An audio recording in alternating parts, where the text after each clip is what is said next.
ඔයාලා හිතන්නේ මිනිස්සු විතරයි හිම බෝල හදලා සෙල්ලම් කරන්න කියලා නේද? නෑ. තවත් කට්ටියක් ඉන්නවා හිම බෝල හදලා සෙල්ලම් කරන්න. මෙයාලා තමයි ජපන් මැගික්ස්ලා.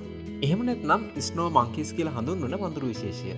හිම බෝල වලින් සෙල්ලම් කරලා මෙයාලත් ගන්න පුදුම විනෝදයක්. මෙයාලා මේක කරන්නේ විනෝදයට සහ ඔවුන් අතර ඇති සමන්තාවයන් වර්ධනය කරගන්න. මොවුන් වැඩිපුරම ජීවත් වෙන්නේ ජපානයේ හොන්ෂු, ශිකෝකු, කියුෂු කියන දූපත්වල. හිම බෝලයක් විදිහට හදලා කඳුවලින් පල්ලෙහාට තල්ලු කරලා ඒ දිහා බලාගෙන ඉන්න මෙයාලා හරිම ආසයි.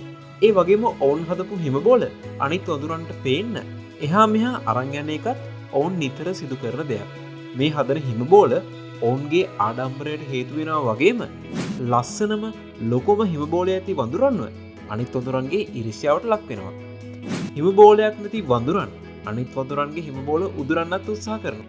කොහොම වුණත් හිම බෝල හදලා සෙල්ලම් කරන මෙයාලගේ ක්‍රියාකාරකම් නිසා ඔවුන්ගේ ශරීර උණුසුම් වෙනවා.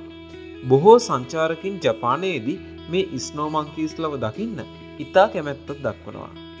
මොවුන්ට ඕනෑම දෙයක් ඉතාමත් පහසුවෙන් ඉගෙන ගන්න පුළුවන්. ඉතින් තවත් මේ වගේ සුබාදහමේ අපූර්ව දේවල් දැනගන්න අපිත් එක්ක රැඳී ඉන්න. ඔබට සුබ දවසක්.